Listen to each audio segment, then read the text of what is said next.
Halo, halo, selamat pagi. Halo, pagi. Islam Kristen, Pak. Kristen, Mbak. Silakan Pak mau bertanya apa? Eh, Nanya masalah puasa, Mbak. Silakan. Gimana ya puasa dalam Kristen ya? Hmm. Maksudnya, eh, Pokoknya dari petang ke petang. hah? Dari petang ke petang. Itu puasa. Jamnya itu dari petang ke petang. Berarti satu Iya, harian dong. 24 jam, Pak. Jadi kalau puasa di dalam iman Kristen itu kan seperti itu. Yesus saja berpuasa 40 hari, 40 malam. Apakah malam itu nggak puasa-puasa? Puasa itu memang seperti itu. 24 jam bukan 12 jam kan kita bukan ini kan bukan seperti puasa tetangga sebelah gitu. Ah, Ya seperti itu. Jadi kalau Bapak nanti berpuasa mulai dari jam 3 ya, Anda jam 3 sore ya Anda buka puasa lagi di jam 3 sore lagi. jadi misalnya hari ini saya puasa jam 10 pagi nih. Nggak bisa kan dari petang ke petang. Oh ya, iya, oke. Makanya kan di dalam Alkitab kan juga dari penciptaan gitu kan, jadilah petang, jadilah pagi. Memang cara penghitungannya itu seperti itu. Kan kita nggak di dalam iman Kristen ya, ini dari dalam iman Kristen yang terdahulu ya. Jadi dulu itu kan bukan seperti sekarang, satu hari itu mulai dari pukul 00 baru ke pukul 00 kembali gitu, bukan 24 jam seperti yang sekarang gitu. Mm-mm. Gitu. Jadi mulailah puasa dari petang ke petang atau Bapak mulai puasa dari jam 3 sore kan di situ juga Yesus itu menyerahkan nyawanya kan pada pukul 3 sore. Nah, dari pukul 3 sore Bapak bisa buka puasa di pukul 3 sore kembali. Nah, terus kalau mau lanjut untuk buka puasa berikutnya, Ya buka puasa jam 3 sore itu, udah buka puasa lanjut lagi puasa. Gitu. oh begitu ya dalam Kristen Iya, ya. jadi makan misal ya kita puasa Prapaskah gitu ya. 40 hari sebelum menjelang kematian Kristus. Ya Ah, kita mulai puasa itu dari jam 3 sore sudah tidak makan lagi. Atau boleh dari jam 6 sore sudah tidak makan lagi. Ya sampai ketemu besoknya lagi jam 3 sore. Makan, buka puasa dan itu pun nggak boleh sampai kenyang kayak mau pingsan gitu kan. Terus iya. saya lanjut lagi puasa. Gitu lagi boleh minum gimana sih? Namanya puasa kok boleh minum? Agak-agak lain kan ajaran siapa sih puasa boleh minum? Gak ada, namanya puasa ya semuanya tidak dikonsumsi gitu loh. Iya, namanya berpuasa tapi bisa minum itu namanya bukan puasa, diet makanan. Oh, oke, oke. Tapi kenapa ya kayak puasa itu nggak terlalu diinikan dalam Kristen? Apa susah atau gimana ya? Kenapa? Ditaruh di kalender gitu. Terus dipukulin beduk gitu. Bagus juga. Semua warung ditutup gitu ya. Ada lebaran juga ya kan? Nah, gitu. Enggak. Ya, kan di dalam Alkitab juga, jangan kita itu beribadah itu seperti orang-orang munafik. Gitu loh. Kalau kamu berpuasa kan itu antara hubunganmu dengan Allah, bukan kamu berpuasa kamu dengan teman-temanmu yang sesama. Atau kamu mau nunjukin lagi sok-sokan gue lagi puasa nih. Kan enggak gitu. Karena niat kita berpuasa itu memang supaya apa? Mendekatkan diri kita itu kepada Allah Tritunggal. Ya, setuju, setuju Mbak. Enggak, maksud saya gini, kan yang saya tahu nih Mbak, itu kan puasa apa ya? Katanya sih bagus juga untuk kesehatan gitu. Nah, kalau misalnya eh, puasa dalam 1 kali 24 jam kan, wah ngeri, serem juga tuh. Oh, belum pernah ya? Belum Mbak. Saya baru Ya. tahu Mbak, puasa itu 1 kali 24 jam gitu. Makanya saya nanya nih. Saya kira ada jam-jam tertentu kayak jam misalnya eh, jam berapa subuh sampai maghrib kayak tetangga sebelah, kayak teman sebelah, misalnya Tadi kayak gitu. saya bilang, kita ini bukan RT sebelah. Oh begitu ya. Jadi puasa dalam Kristen itu 24 jam ya. Iya, kan di dalam mana ya? Di Alkitab juga kan dikatakan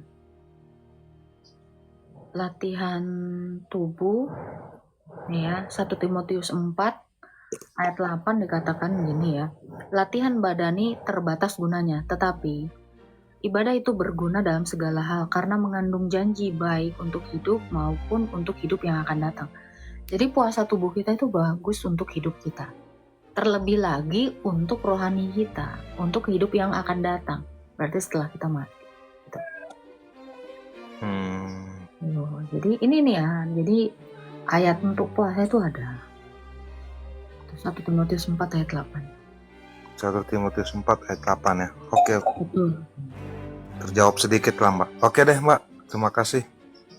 Ya, nanti cobalah berpuasa. Itu karena itu bagus sekali. Yang pertama, bagus untuk melatih badan kita. Dan yang kedua, bagus melatih roh kita atau jiwa. Iya, saya coba dulu deh. Kalau bisa 24 jam. Jangan bilang kalau bisa lah. Kalau dari awal kamu sudah pesimis ya, nanti jadinya nggak kuat.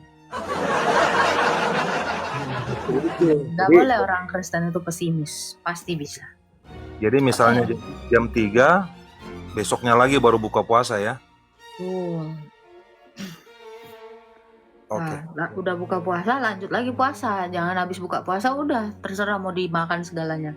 Nggak gitu puasa orang Kristen. Jadi kalau misalnya buka puasa, sebelah gitu. ada ya, kan lanjut waktu lagi puasa. Itu terus sampai 40 hari. Kalau menjelang Paskah, terus 30 hari menjelang Natal. Lalu Rabu dan Jumat itu adalah puasa wajib harian orang Kristen. Hari Rabu dan hari Jumat. Sebelum Ekaristi juga itu berpuasa. Jadi orang Kristen itu memang puasanya yang paling banyak dibandingkan yang lain. Gitu. Itulah ajaran kekristenan sejak semula. Oke. Oke Mbak, makasih. Ya, Tuhan berkati. Sama-sama, shalom. Shalom.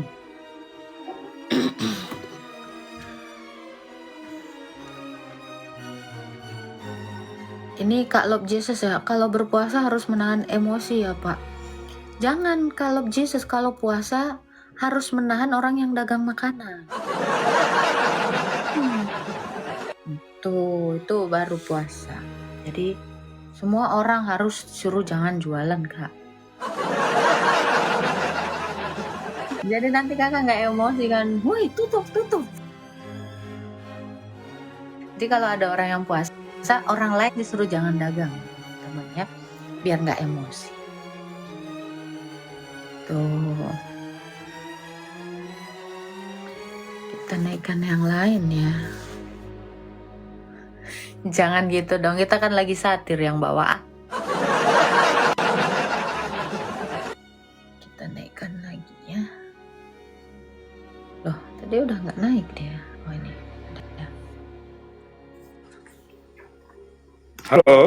Halo, Islam Kristen Pak? Yes, Kristen Kak. Islam tadi kamu bilang. Lagi makan aku. Gak ada hubungannya lagi makan, tadi udah mau bilang Islam kok. Yang betul Kristen gimana pula aku mau ngaku Islam? Aku Kristen dari sejak lahir.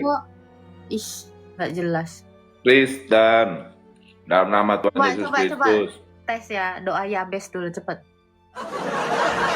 Kiranya Kau memberkati aku, melimpah-limpah dan membentuk kerjaanmu, apalagi dilakukan. Nyanyi Yabes. Ya, penting kan Yabes-Yabesnya lah, gitu loh. Aku mau nanya nih Kak.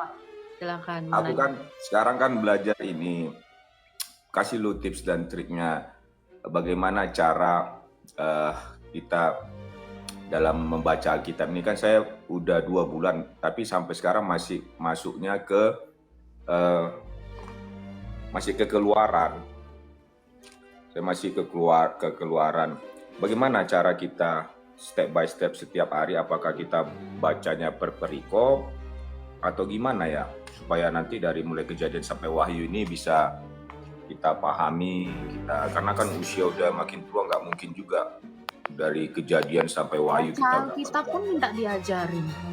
Bukan. Itu aku tinggal baca, Ya. itu pun gue minta ajarin. Ih, Kalau tinggal baca aja bisa lah. Maksudnya bagaimana ngajarin supaya kita ikro gitu. memahami. Astaga. Biar memahaminya. Oh, biar memahaminya tontonlah Mm-mm. channel YouTube Episkop Daniel Biantoro dari Nikopolis. Oh, ada di situ ya. Ada semua. Jadi gini ya Bang ya. Jadi kalau kita baca begitu aja, kita nggak ada guru, kita nggak akan ngerti. Sampai botak sariawan kok mau 5 kali, 10 kali, 20 kali kok bolak-balik baca dari Kejadian sampai Wahyu, kok nggak akan ngerti tanpa guru. Mau kok berdoa dulu, mau kok puasa dulu pun kok nggak akan ngerti. Cobain aja. Banyak kok Kok bisa yang gitu udah ya? yang udah baca itu selesai ya, udah hatam sampai 90 kali, tapi ngerti nggak? Nggak ngerti, karena nggak ada guru. Jadi Alkitab itu nggak bisa dibaca sendirian, orang perorangan. Cuma juga Oh, gitu. Alkitab, Ripa juga tiap hari baca Alkitab. Apa ngerti? Nggak ngerti apa-apa. Makanya Yesus itu kenapa dia juga menjadi guru? Kenapa dia nggak nurunin kitab? Emangnya Tuhan Yesus tuh nurunin kitab? Kayak yang sekarang kita pakai ini, yang dikanon sama gereja ini? Enggak, tapi dia mengajar dengan lisan. Itu. Jadi apa yang harus kita lakukan supaya kita mengerti apa yang difirmankan Tuhan ke gereja? Carilah ajaran itu dari gereja. Karena guru itu ada di dalam gereja, bukan di universitas. Yesus itu soalnya nggak mendirikan universitas juga. Benar nggak? Betul. Nah, jadi jangan takjub kalian kalau yang udah gelar universitasnya itu udah ST manis, ST apa, ST nggak ngerti-ngerti. Nah, tapi adakah mereka mengerti firman Tuhan? Nggak ada. Itu. Makanya Yesus kenapa dia mendirikan gereja? Supaya kita satu dalam iman dan mendapatkan pengetahuan itu melalui gerejanya. Yaitu para rasul. Nah gitu. Jadi dari gimana Kak caranya supaya kita mengerti Alkitab? Cari guru. Itu tadi saya udah rekomendasi itu Episkop Daniel Biantoro Nikopolis. Nah, ajarannya beliau juga itu bersanad dari Rasul Andreas dan Rasul Paulus. Nah, jadi supaya kita itu tidak ajarannya itu melenceng sana sini, tafsir gelapnya mata lagi. Udah sesat deh kita semua. Gitu. Jadi dari mana Kak kita belajar tentang Alkitab? Ya dari gereja yang didirikan Yesus. Gitu. Yang ajarannya itu tidak pernah lain daripada apa yang diajarkan para rasul. Oh gitu ya. Iya. Tapi kalau kita ke gereja kan tiap ada persekutuan doa itu kan ngacak dia Kak. Kan kadang Roma, bulan depan lagi belajarnya Korintus. Jadi nggak berurut. Jadi kita kalau belajarnya kan harusnya mulai dari sejarahnya kan. Kejadian itu kan sejarah. Kenapa Lukas 1 dikatakan dibukukan secara teratur? Ya, supaya itu mempermudah kita orang-orang yang ingin cari tahu. Nah, kalaupun para rasul aja sudah menuliskannya secara teratur, terus tiba-tiba ada yang mengacaknya, ini kan lebih membagongkan dari yang mengacak. Nah, ini aku pun bingung ada modelan kayak gini.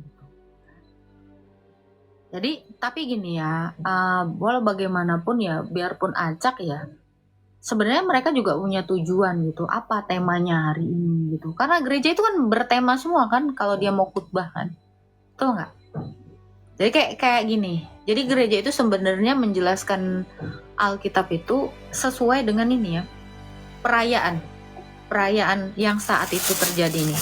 Misal kayak kemarin itu minggu perayaan Jana Suci siapa gitu. Nah, itu mungkin dia akan menceritakan tentang pengajaran di minggu itu.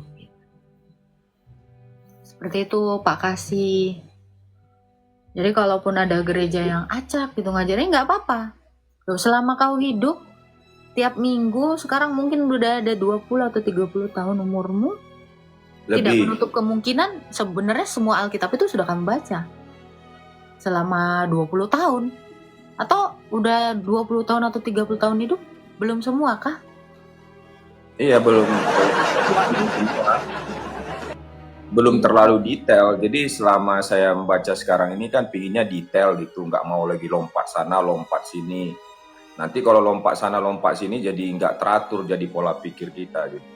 Jadi saya melihatnya ya misalnya satu hari baca satu perikop, pahami, besok pagi gitu lagi, gitu-gitu dia. Jadi setiap hari itu harus ada yang kita, tapi bukan cepat-cepat ya, bukan mau cepat-cepat habis. Belajar iman Kristen ini ya sepanjang hidup lah.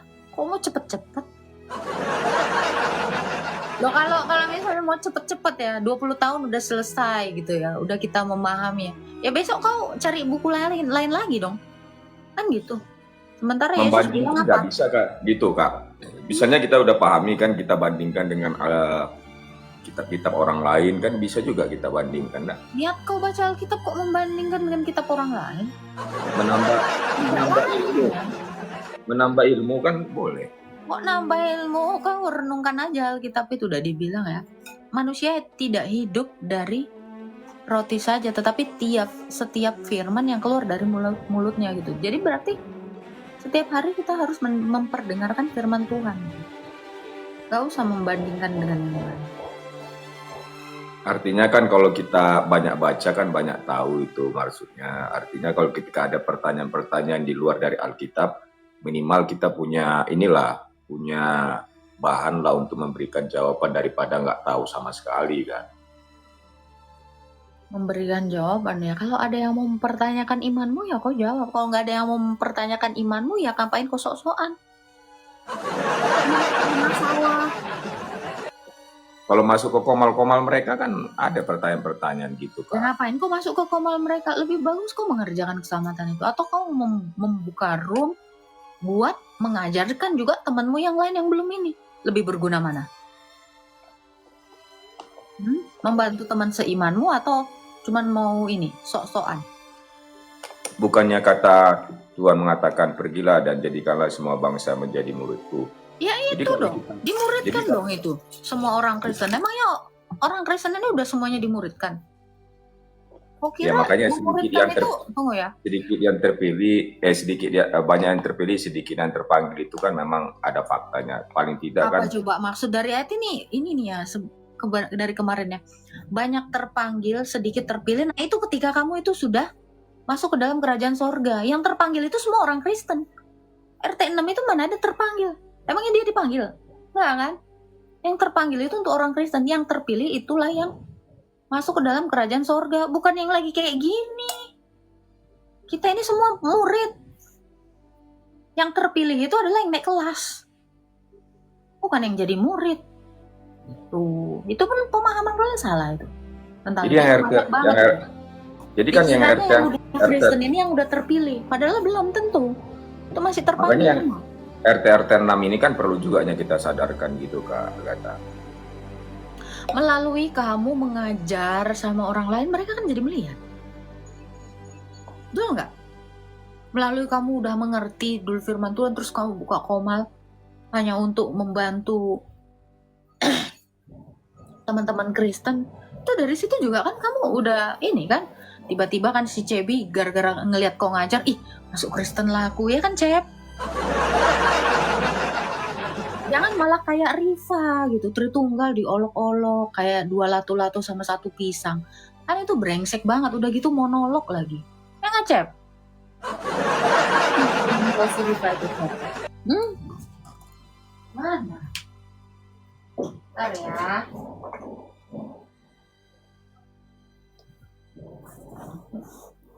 Ya kalau terkait mengenai RT 6 itu mengolong-olong itu menjadi inilah habit mereka lah, itu nggak bisa juga kita ini. Tapi selama kita bisa Ada lagi yang mau ditanya nggak Pak?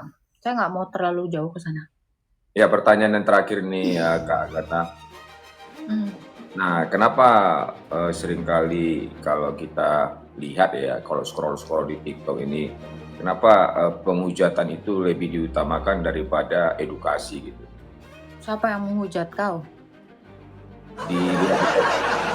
Ketika kita lihat Biarkan mereka itu mengerjakan bagiannya masing-masing. Kamu mau menjadi hakim. Sekarang kamu mau berasa jadi Tuhan sekarang. Siapa yang menghujat itu? Orang Kristen tuh gak ada yang menghujat. Ya, itu dulu Anda pahami. Anda kan gak kenal orang, gak kenal motivasi orang itu buka live itu seperti apa. Janganlah menuduh orang Kristen tuh menghujat. Orang Kristen tuh gak pernah ada yang menghujat. Saya bisa pastikan itu sampai sekarang. Ya, karena kita gak pernah diajarkan menghujat. Orang Kristen itu mana ada yang menghujat. Kalau tetangga sebelah ya gak tahu. Itu. Ini juga ya dikatakan ya, Kristen membela iman. Kristen juga nggak membela iman. Ngapain orang Kristen tuh mana ada yang membela iman? Iman kok dibela? Iman itu dipertanggungjawabkan, bukan dibela. Emang ada yang salah dari iman kita? Nggak ada, iman gak usah dibela. Iman itu dipertahankan. Salah iman kita. Itu loh. Coba. Kalau anaknya namanya si Iman terus berantem sama temannya kan bisa kita bela juga. Itu derita lu. Tuh, iman itu dipertanggungjawabkan, dihidupi dengan perbuatan. Itulah iman. Karena kata Yesus apa? Iman tanpa perbuatan hakikatnya adalah apa? Ayo. Gak ada yang tahu, ayo. Iya. Udah tahu mati ya, hidupkan imanmu melalui perbuatanmu. Perbuatan apa? Bukan perbuatan tercela ya, tapi perbuatan yang benar. Itu cara menghidupi iman. Oh, kira cara menghidupi iman dengan apa? Dengan debat? Enggak lah. Kenapa orang yang menghidupi imannya dari debat? Menghidupi imannya itu dengan apa? Berpuasa, kayak Bapak yang tadi. Ya, menyala bosku. Berpuasa, membantu teman-teman terutama seiman kita. Ya nggak seiman juga boleh juga. Gitu caranya menghidupi iman kita. Iman nggak usah dibela ya teman-teman ya. Nah, iman lagi nggak bikin salah kok. Kalau imannya salah baru dibela. Tuh, karena iman itu tidak pernah bersalah. Ya, yang berasa bela iman itu berarti imannya salah. Itu. Agatha puasa kah? Harus dong, orang Kristen tuh harus berpuasa. Apalagi. Jadi yang demo berjilid-jilid itu nggak membela iman itu. Kenapa? Jadi kalau demo berjilid-jilid itu nggak membela iman itu kan? Kau jangan urusin lah sama aku tuh. Suka kali kau cari masalah di hidupku. Kali. Iman orang pun mau kau tanyakan sama aku. Dah tak keluarkan aja kau. Nggak jelas kau. Menggiring opini aja. Emang gak cocok kau. Udah masuk RT 6 aja lah kau. Gak bener otak kau. Ya bosku.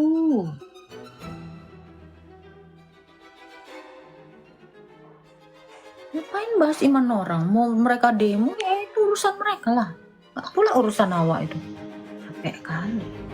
Shalom. Halo Shalom. Ahmad. Iya, Islam Kristen. saya ini Murtadin, Mbak Agatha. Oh ya, ada yang mau ditanyakan? Udah Pak? tahu, baru 2 tahun masuk ke Kristen, udah dibaptis ya.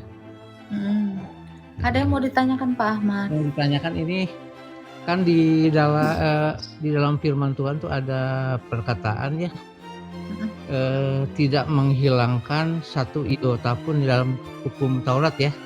Ada perkataan begitu kalau nggak salah. Betul. Terus kan di dalam hukum Taurat ada makanan yang diharamkan ya, seperti babi ya dan lain-lain. Tapi sekarang kalau babi itu setelah penggenapan Tuhan Yesus itu babi itu haram nggak ya? Di mana dikatakan di dalam hukum Taurat babi itu haram? Itu kan hukum Taurat itu tidak dihilangkan satu iota pun. Hukum Taurat apa? 10 perintah Tuhan. Oh gitu ya. 10 perintah maksudnya, Tuhan apa? Adakah iya. jangan makan babi gitu? Gak ada kan? Oh gitu. Iya. Ya hanya itu aja. Coba jadi baca dulu Kisah Para Rasul 10 ayat 15. Coba Pak Ahmad baca. Mana ada orang Kristen itu diharamkan makan babi? Iya. Oh. Ya, Dan di nanya situ itu juga aja. yang dikatakan itu adalah babi hutan ya. Di dalam Oh. Imamat 11 itu babi hutan, bukan babi ternak. Oh iya iya. Karena Iya. beda babi hutan dengan babi ternak. Iya betul. Aduh. Makan Makasih, aja Pak, Bu. babinya Pak, tapi jangan hidup-hidup ya. Hmm. Iya iya. Dimakan tuh kalau udah mateng. Iya. Baik. Lagian gini ya, kalau kamu tidak makan babi sekalipun ya, apakah lantas kamu langsung selamat gitu? Kan enggak, karena makanan itu tidak menyelamatkan. Iya. Yang menyelamatkan Iya, itu adalah Tuhan Yesus. iya iya. Itu Pak. Iya. Ada lagi yang mau ditanyakan Pak? Ya udah itu aja ya. Terima kasih pencerahannya ya. Jadi di dalam Alkitab juga dikatakan bahwa semua makanan halal bagimu, tetapi tidak semua berguna gitu. Dan kalaupun kamu mau makan ya silakan. Iya betul itu Kak Jenry Sinaga ya, memang semua itu halal bagimu, tapi tidak semua berguna. Jadi kalau kira-kira nggak berguna ya jangan dimakan. Halo Abdul. Halo, Oh, Islam Kristen. Islam. Nah, dia mau ditanyakan. Saya mau tanya, adakah Yesus memberikan tutorial cara menyembahnya di Alkitab? Ada dong. Semua yang di dalam hukum Taurat itu adalah cara menyembah semua. Di dalam keimamatan itu cara menyembah yang diberitahukan Yesus. Mulai dari membungkuk, mulai dari sujud sampai ke tanah, berlutut, itu ada semua di Alkitab. Iya. Kalau mau tanya, Adam itu nabi kah atau manusia di dalam Kristen? Yang pertama, nabi itu sudah pasti manusia. Karena tidak ada setan disebut nabi, kan gitu. Kalau Adam itu apa? Ya dia manusia pertama. Itu. Karena nabi itu gelar untuk manusia yang diutus oleh Tuhan Yesus. Sementara Adam itu adalah manusia pertama. Tuh. Terima kasih. Apakah Adam itu pernah tinggal di surga? Dia diciptakan di bumi ini, dia kan dari debu dan tanah. Jadi Adam itu belum ada di surga, karena menurut Yohanes 3 ayat 13, hanya yang telah turun dari surga yang naik ke surga. Siapa dia?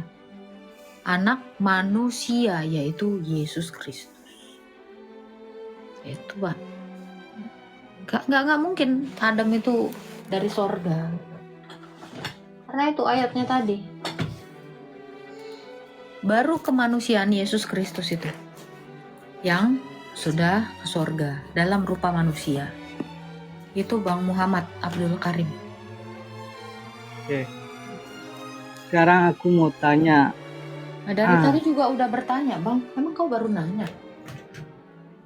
Ya kan? Dari tadi udah nanya belum sih?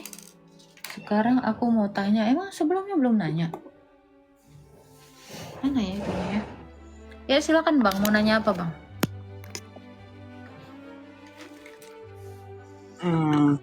Apakah Yesus berhasil jadi Tuhan?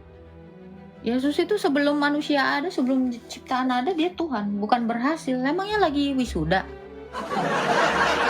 Allah baru berhasil. Yesus itu Tuhan. Orang dia aja yang disembah Adam aja dia. Gimana dikatakan berhasil? Lawak-lawak. Tapi dia kan diutus di Israel. Tapi kenapa dia tidak bisa bikin mayoritas Israel itu Kristen, pengikut Yesus?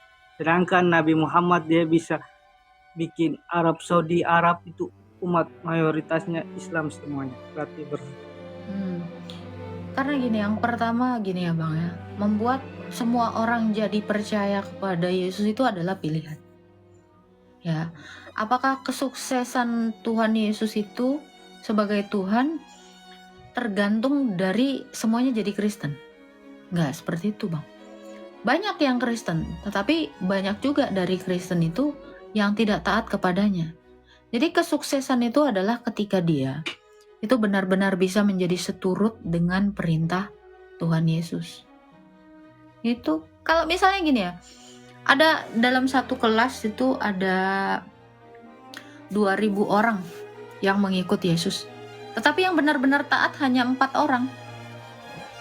Apakah itu disebut kesuksesan? Tidak.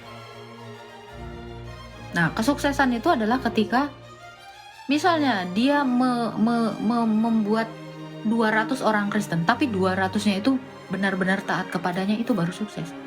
Jadi banyak itu tidak menjadi tolak ukur suatu kebenaran gitu. Sebab apa? Kekristenan itu bukan untuk sekedar diimani, tetapi menjadi sama seperti Kristus. Karena arti Kristen adalah pengikut Kristus. Menjadi sama seperti Kristus, itulah kesuksesan itu. Nah, bagaimana cara supaya manusia itu bisa menjadi sama seperti Kristus? Ya harus taat seperti Kristus, menjalaninya gitu. Jadi bukan hanya supaya keren-kerenan, weh gue mayoritas nih, lo minoritas, cuy gitu. Tapi kelakuan lu nggak lebih baik daripada anjing, kelakuan lu nggak lebih baik dari binatang gitu. Buat apa? Kerja lu membenci, menghujat, menipu, membun-bun. Itu bukan orang Kristen. Orang Kristen tidak diajarkan demikian. Itu. Jadi kesuksesan manusia dan kesuksesan Tuhan Yesus itu adalah ketika kami ini menjadi sama seperti Dia.